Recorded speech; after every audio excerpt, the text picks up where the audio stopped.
बोलो आज जितना वचन मैं सुनूं, पवित्र आत्मा के कार्य देखूं, उनसे मैं आशीषित हूं, मेरी जिंदगी सेम न रहे। उठाओ अपने हाथों को, मांगो। प्रभु यीशु मसीह के सामर्थ्य नाम में हम मांगते हैं। एक वचन बाइबल में लिखा है, बाइबल में लिखा, इसहाक की माता की मृत्यु के बाद इसहाक की पत्नी के द्वारा परमेश्वर ने उसको शांति दी। आपकी लाइफ में मैं खुदावंद की चीजों को एंट्री करता हुआ देख रहा हूं।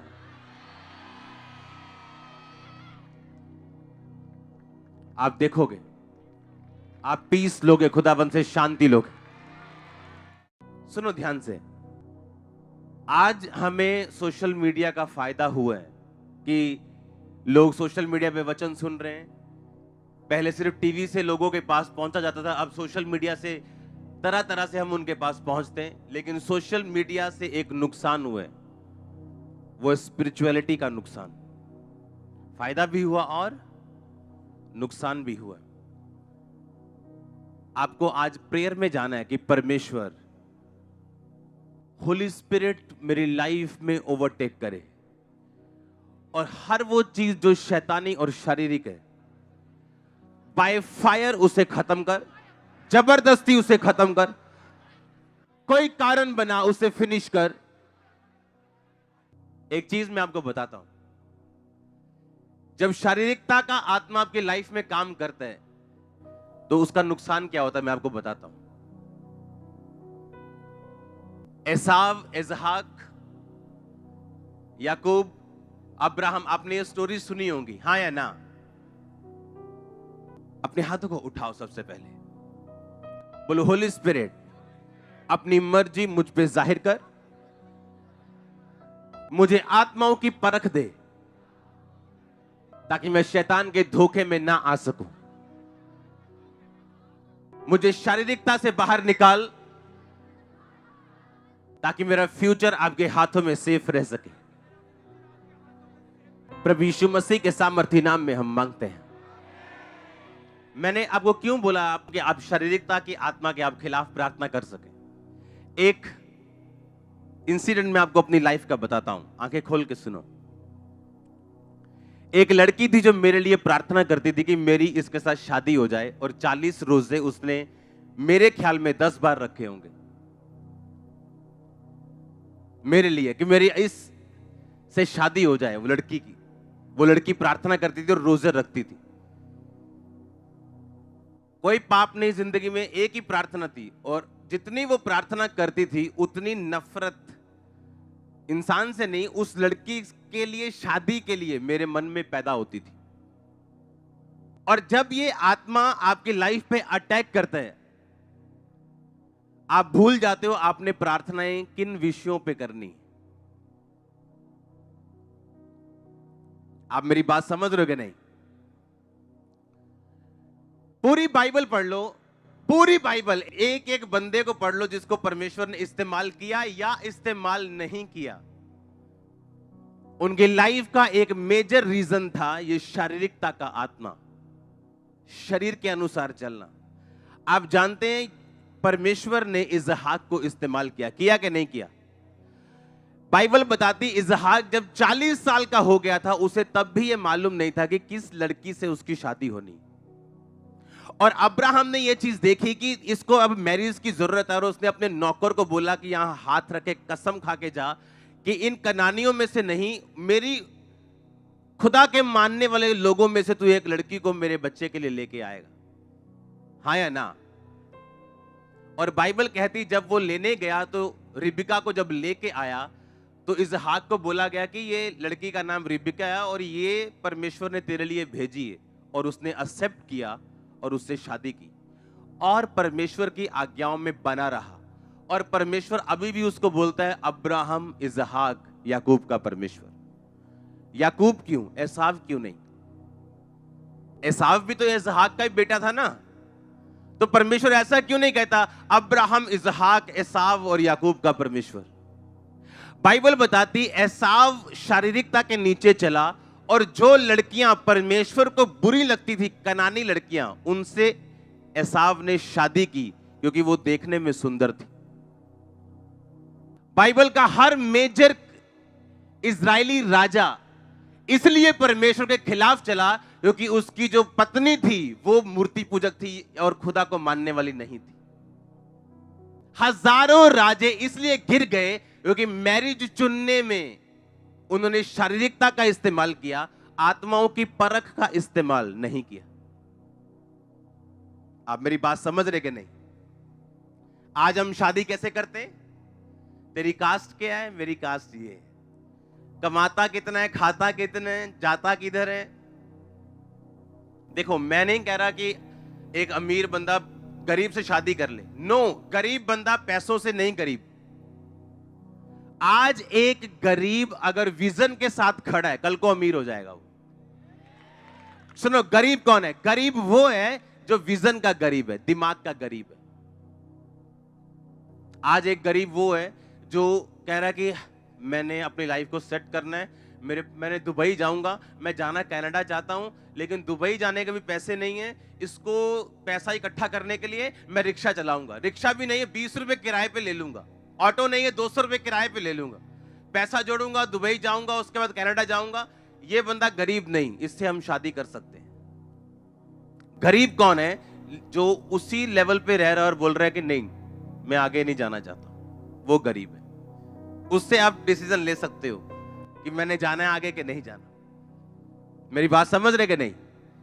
और जब डिसीजन लेने में गलती होती, और मैंने बहुत से लोगों को सेवकाई से उड़ते हुए देखा है सिर्फ इस डिसीजन के कारण। जब आत्मिक परख आपको हो जाती है, क्योंकि 2 हफ्तों से मैं आत्मिक परख की बात कर रहा हूं, हाँ या ना? उससे पिछले संडे हम गैर भाषा की बात कर रहे थे। अगर गैर भाषा आपके पास है, आप सब कुछ वापस लेके आ सकते हो। जो शैतान ने आपसे छीना, आप उसे वापस लेके आ सकते हो। हाँ, गैर भाषा की हमने बात की, हमने की या नहीं की? कि गैर भाषा जब प्रकट होगी, न्याय प्रकट होगा, हमने बात की। और गैर भाषा आपके लिए क्या है? एक हथियार है। बैठ जाओ। क्या है? एक, बोलो अपने पड़ोसियों, गैर भाषा क्या है? गैर भाषा एक हथियार है। तो आत्माओं की परख भी क्या है? एक। और अगर ये हथियार आपकी लाइफ में नहीं होंगे तो आप बेचारे क्रिश्चियंस होंगे जिनको कुछ भी समझ नहीं है। जिस दिन हमारी एंगेजमेंट थी, उस दिन ये पूछ रही थी, आपको पता है मेरी कास्ट क्या है? मैं कहा नहीं, मेरे को पता नहीं क्या है, क्योंकि हम पहले कभी मिले नहीं थे, कभी बात नहीं की। 5 जनवरी को मेरे को मालूम नहीं था कि मेरी मैरिज होनी कब होनी। इतना मालूम था कि परमेश्वर ने कहा था अपने दास से कि अब तुझे आगे बढ़ना चाहिए। मुझे ऐसा लगता था मैरिज रुकावट ना हो मिनिस्ट्री में, लेकिन परमेश्वर ने कहा नहीं, मैरिज के बाद मैं तेरी मिनिस्ट्री इंक्रीज करूंगा, बढ़ाऊंगा। तो मैं तैयार था। हाँ, तो जब हम बात कर रहे थे एंगेजमेंट के बाद, एंगेजमेंट होने के बाद, ये बोल रहे थे आपको पता है मेरी कास्ट क्या है? मैं कहा नहीं, मेरे को नहीं पता। जब परमेश्वर आपको मिलाए, आपको किसी चीज को पूछने की जरूरत नहीं। पर इतना हियाव उस बंदे के अंदर हो सकता है जो शारीरिकता के अनुसार ना चलता हो। आप जानते, थाउजेंड्स अच्छे रिश्ते आज चर्च मिस कर चुकी है, ये कास्ट मिलाने के चक्कर में, पैसा मिलाने के चक्कर में, उम्र मिलाने के चक्कर में। थाउजेंड्स रिबिका आप गवा चुके हो, थाउजेंड्स इसहाक आप गवा चुके हो, उम्र मिलाने के चक्कर में, कास्ट मिलाने के चक्कर में, हैसियत मिलाने के चक्कर में। और इसीलिए मैं कहा, अगर होली स्पिरिट आपकी लाइफ में हो, आप आंखों के अनुसार नहीं चलोगे कि ये सुंदर है, ये स्मार्ट है। नो,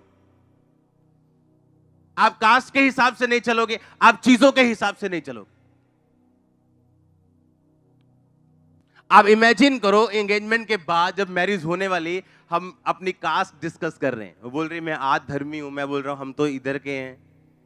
हाँ, मैरिज होने टाइम क्रिश्चियंस लोग इसलिए नहीं सफर कर रहे क्योंकि वो शैतान उनके पीछे, वो इसलिए सफर कर रहे हैं क्योंकि बिना हथियारों के और बिना आत्मिक जिंदगियों के हालेलुया। इमेजिन करो जिस लड़के ने प्रार्थना की होगी 40 रोजे 10 बार रख के, परमेश्वर ने उसको शर्मिंदा किया। क्योंकि जब आप शरीर के पीछे चलेंगे, शर्मिंदगी आपके पीछे खड़ी होगी। उसने कहा मांगो तो दिया। बाइबल कहती इजरायलियों ने जब मांस मांगा कुड़कुड़ा के, परमेश्वर ने मांस तो दिया पर प्राणों को सुखा दिया। मुझे कनाडा जाना है, प्रभु कहता है मेरी इच्छा नहीं है, मुझे फिर भी जाना है। आप जाओगे कनाडा और पहुंच भी जाओगे, और उसके आगे का रिजल्ट मैं आपको बताना नहीं चाहता। जब आप शारीरिकता के पीछे भागेंगे तो कुछ ना कुछ तो बैड न्यूज फॉलो करेगी, और जब आप प्रेयरफुल होंगे और होलीनेस में होंगे और स्पिरिट में होंगे तो गुड न्यूज आपको फॉलो करेंगी। कोई उन्हें ब्लॉक नहीं कर सकता आपकी लाइफ में। इसलिए मैंने कहा स्पिरिचुअल ना होना घाटे का सौदा है। शैतान कुछ भी मीठा दे दे वो भी घाटे का ही सौदा है, और यीशु मसीह जितनी मर्जी कड़वाहट दे दे वो बाद में मिठास में बदल जाएगी, और उसकी कड़वाहट 2 महीनों की होगी और मिठास 200 साल की होगी, और शैतान की मिठास 2 सेकंड की 5 मिनट की होगी, और सारी उम्र मुंह कड़वा रहेगा।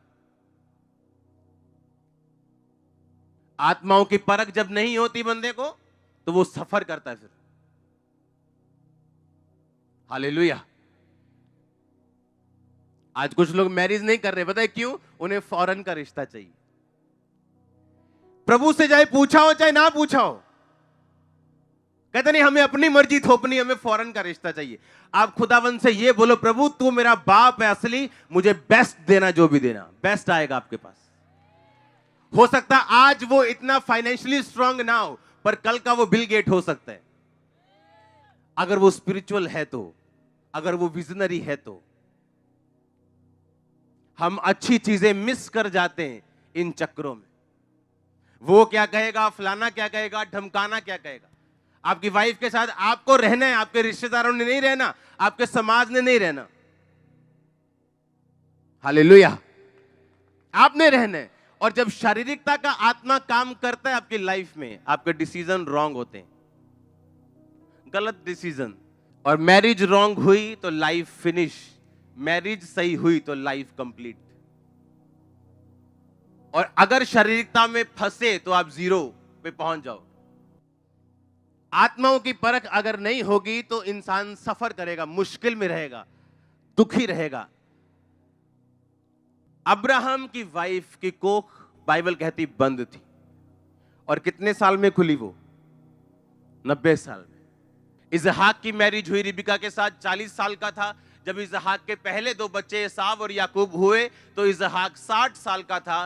बाइबल कहती इसहाक धर्मी होने के कारण भी मैदान में ध्यान करने जाता था, रोज परमेश्वर के साथ जुड़ा हुआ था, उस कारण भी उसकी लाइफ में 20 साल बांझपन रहा।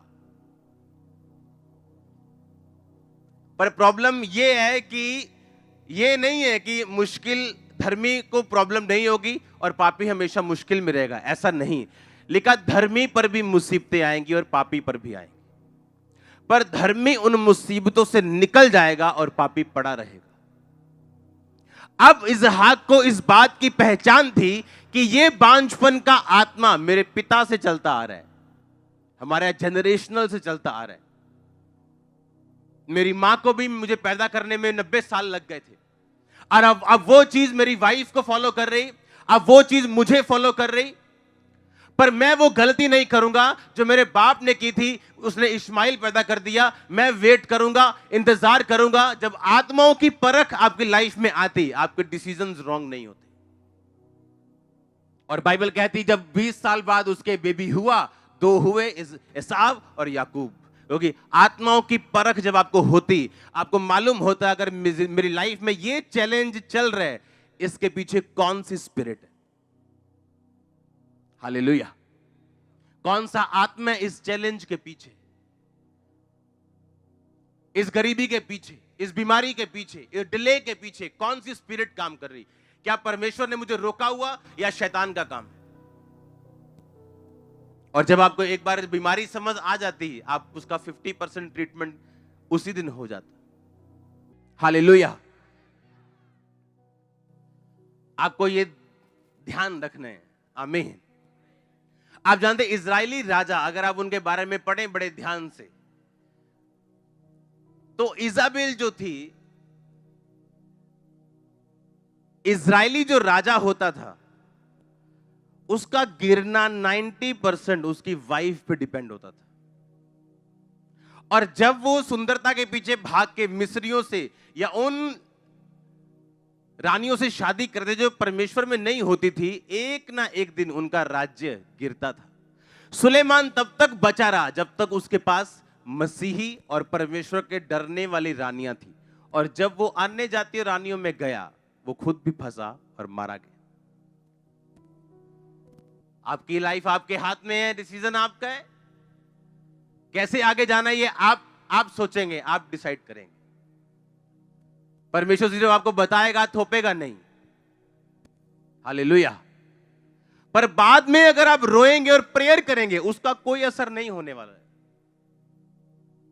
आप जितने मर्जी अनॉइंटेड, गिफ्टेड, ब्लेस्ड क्यों नहीं है, ये गलतियां आपका पीछा करेंगी। कुछ चीजें ऐसी हैं जो आप जल्दबाजी में नहीं कर सकते, और इसीलिए मैंने कहा आत्माओं की परख आपकी लाइफ में होना जरूरी है। कैथरीन कुलमैन, जिसके द्वारा बेनी हिन बचाए नहीं गए, अनॉइंटेड हुए और इफेक्ट हुआ उनकी लाइफ पे ऐसा कि हीलिंग मिनिस्ट्री कैथरीन कुलमैन से शुरू हुई, बेनी हिन की। और बेनी हिन के करीबी लोग जिन्होंने उसकी बायोग्राफी लिखी है, एक ही बंदा उनके करीबी था। उसमें लिखा कि कैथरीन कुलमैन अपनी लाइफ के सिर्फ आखिरी के दिनों में इस्तेमाल हुई, जब वो बुढ़ापे में एंट्री कर ली। उस बुढ़ापे में जाके खुदावंद ने लंगड़े चलाए, व्हीलचेयर से लोगों को उठाया, अंधों को आंखें दी, मिरेकल्स किए, साल्वेशन लोगों को दी, क्योंकि परमेश्वर ने जवानी में उसको चुना था। और जवानी में एक ऐसा लड़का उसको मिला जो प्रचारक था, और उसने कहा कि हाँ हम शादी कर ले, तो भी प्रचारक है, मैं भी प्रचारक हूं। और परमेश्वर की आत्मा ने उसको मना कर दिया शादी करने के लिए, कैथरीन को। पर वो बार बार परमेश्वर को मनाती गई कि नहीं प्रभु, देखता हूं प्रचारक का। आप जानते परमेश्वर एक बार अगर मना करे, परमेश्वर ने कहा उसको कि इजरायलियों को श्राप देने मत जाना। कहता ठीक है जी। 2 दिन बाद फिर कहता प्रभु मैं जाऊं। मालूम प्रभु ने क्या कहा? हैं? नो, प्रभु ने कहा जा। पहले परमेश्वर ने कहा था मत जा, अब कहा। क्या परमेश्वर बदल गया? परमेश्वर को मालूम था तू एक ढीठ व्यक्ति है, तूने फैसला कर लिया है, तो तू अब जा। और उसने फैसला कर लिया था कि मैंने शादी इसी से करनी, और उसने शादी की। और जब तक उनकी मैरिज रही तब तक वो इस्तेमाल नहीं हुई। उसने प्रीचिंग भी की, उसने टीचिंग भी की, पर प्रभु ने कभी काम नहीं किया जब तक वो अलग नहीं हुई और उसकी लाइफ फिर शुरू हुई। आप समझ रहे मेरी बात? ये इतना सीरियस मैटर है, आत्माओं की परख, खुदावंद की आत्मा के अनुसार चलना, क्योंकि ये लाइफ है। एक रॉन्ग डिसीजन आप उसे प्रेयर के साथ कभी सही नहीं कर पाओगे। आप 20 साल बाद रियलाइज करोगे कि वो गलत डिसीजन था, और अपने बुढ़ापे में जाके वो इस्तेमाल होती है। अपनी जवानी के दिनों में वो अपनी मन मर्जी करती, चाहे चुनी हुई थी, खुदावंद के करीब थी, आत्मा पाया था, वरदान भी पाए थे, लेकिन वो किसी काम के नहीं। जब आत्मा की परख, जिसकी मैं 2 हफ्तों से बात कर रहा हूं, जब नहीं आपकी लाइफ में होती, तब ये चीजें होती। हालेलुया। आपको प्रेयर में रहना, बाइबल को पढ़ना, उसको अंदर समाना अपनी लाइफ के, कोई लीकेज नहीं रहने देना अपनी लाइफ में, अपनी स्पिरिचुअल लाइफ में, तो आप इन चीजों से बचे रह सकते हैं। तो परमेश्वर आपकी अगुवाई करेगा, वो आपको लेके जाएगा डे बाय डे, दिन प्रतिदिन। आप समझ रहे मेरी बात को? परमेश्वर ने दोबारा उसको नहीं बोला नहीं अब नहीं, तेरे को बोला नहीं जाना। परमेश्वर कहा नहीं, चला जा, क्योंकि तू ढीठ व्यक्ति है, तूने सोच लिया है, तू क्या करना चाहता तूने सोच लिया है। और जब वो वहां गया तो उसे ट्रबल मिला सिर्फ, और उसको बाद में नुकसान हुआ उस चीज का। हर अच्छा दरवाजा खुदा की ओर से नहीं,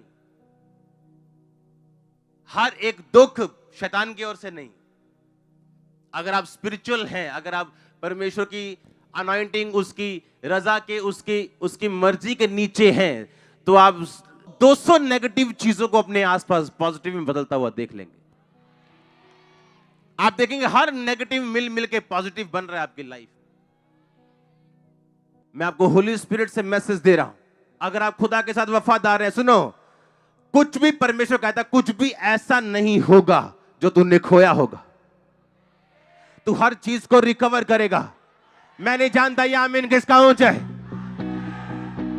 मैं कह रहा हूं यीशु मसीह के नाम में तू हर एक चीज को रिकवर करेगा। यीशु मसीह के नाम में तू हर एक चीज को रिकवर करेगी। In the mighty name of Jesus, hallelujah. ये मसीही लाइन ये वैसी नहीं है जैसी दिखती है।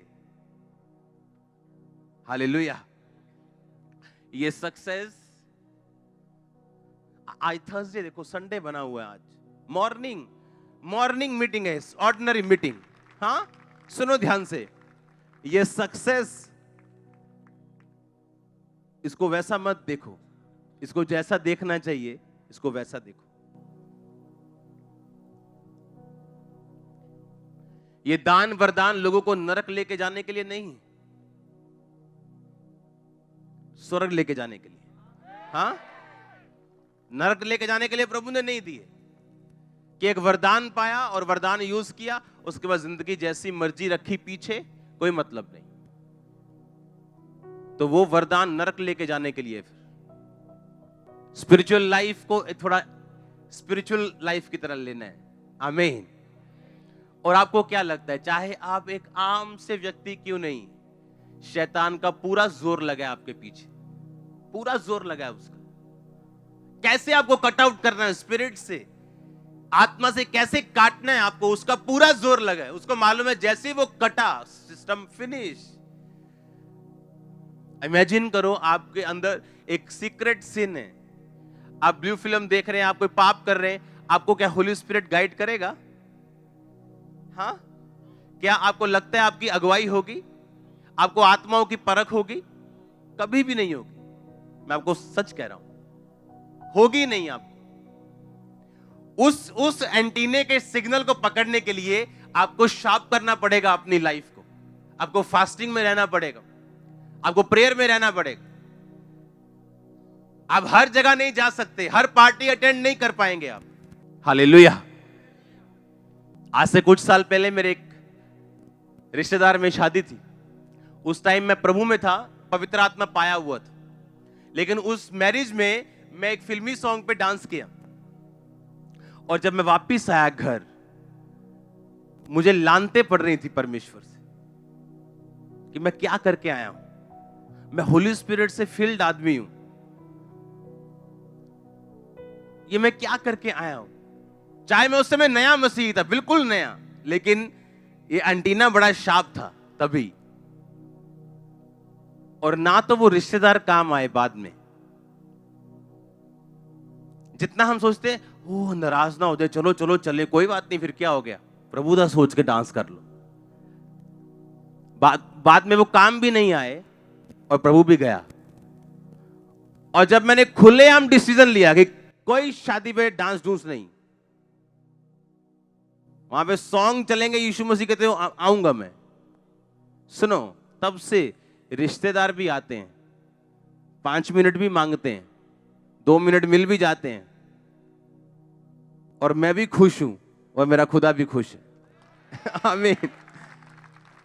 और ये आसान नहीं था, क्योंकि आपको मालूम है मेरी लाइफ डिपेंड करती है आत्माओं की परख पे, मेरी लाइफ डिपेंड करती है स्पिरिचुअल लाइफ पे। अगर ये गवा दूंगा मैं तो खत्म हो जाएगी चीज सारी। इमेजिन करो आप यहां हजारों लोग आज बैठे और मेरा वचन आत्मा से ना हो तो क्या फायदा आपको। और मैं सिर्फ गूगल से बाइबल पढ़ के आपको 10 बातें सुना के चला जाऊं तो उसका कोई फायदा नहीं, मेरे को मालूम है।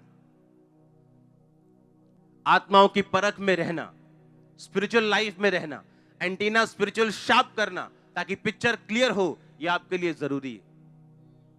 और जब ये होती, आपकी मैरिजेस, आपका बिजनेस, आपका फाइनेंस, आपकी मिनिस्ट्री वो रिजल्ट देने लगती।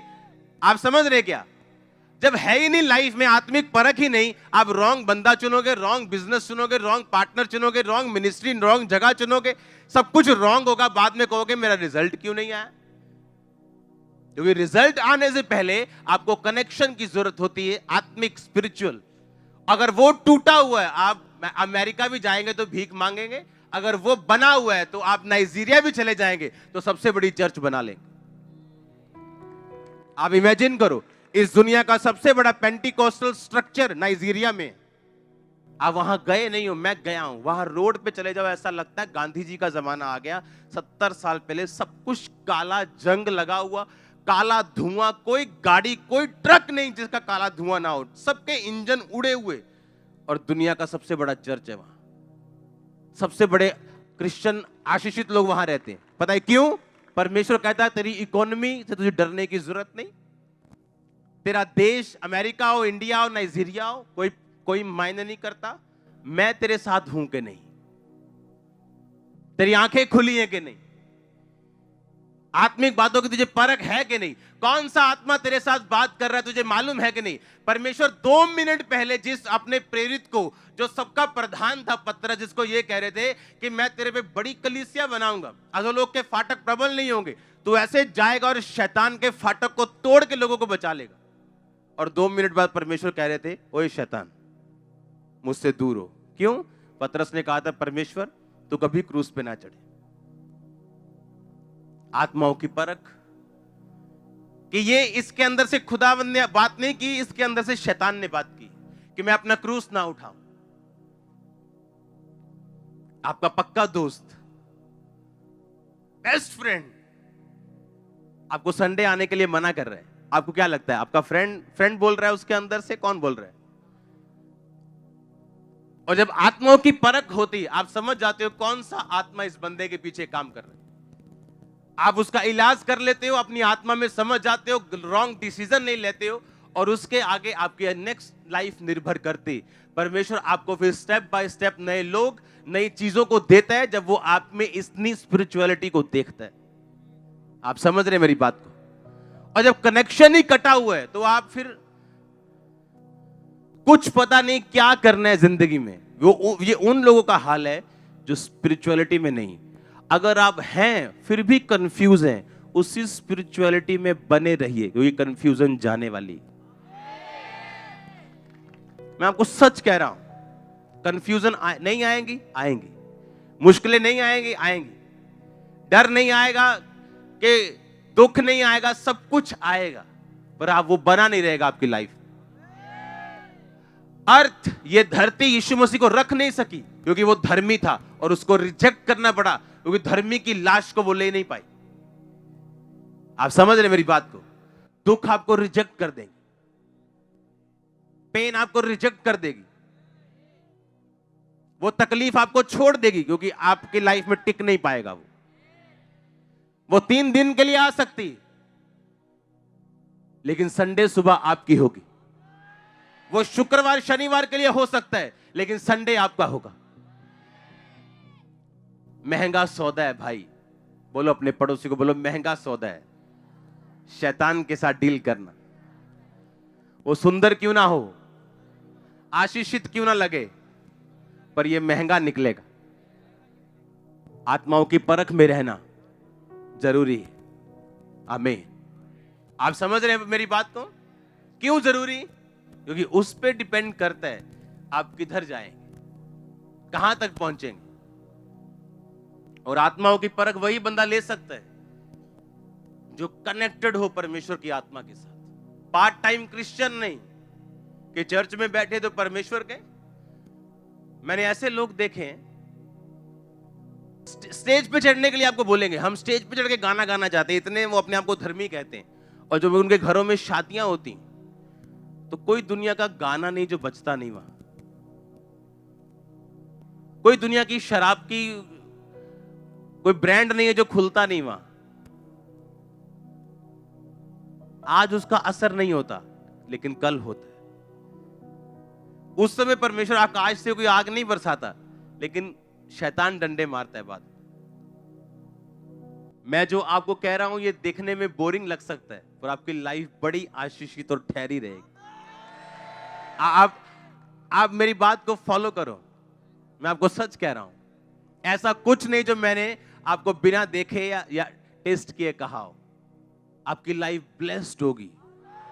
जो लोगों के घरों में झमेले झंझट जो मुसीबतें होती आप उसे नहीं देखोगे अगर आप उस रीति से चलोगे जिस रीति से एक क्रिश्चियन विश्वासी और परमेश्वर के लोगों को चलना चाहिए।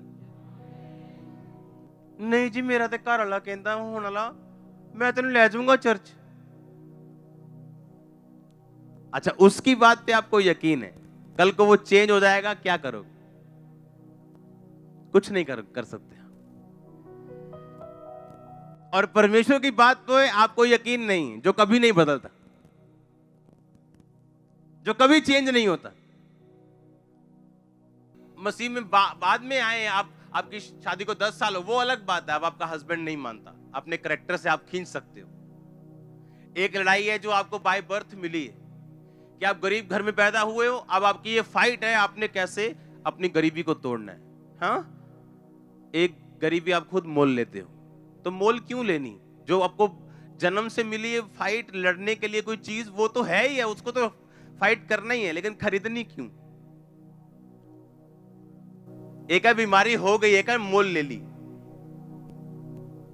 तो मोल क्यों लेनी? जो तो है थी उसको तो है ही, उसको तो तोड़ेंगे परमेश्वर। लेकिन जो मोल ले लोगे, परमेश्वर बोलेगा मैं कैसे तोड़ूं, तूने खरीदा है इसको, शॉपिंग तो तूने की है।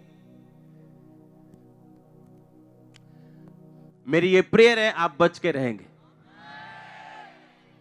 और याद रखो, कुछ भी लेट नहीं खुदावंत के घर में। God's time, God's plans are the best time and best plans.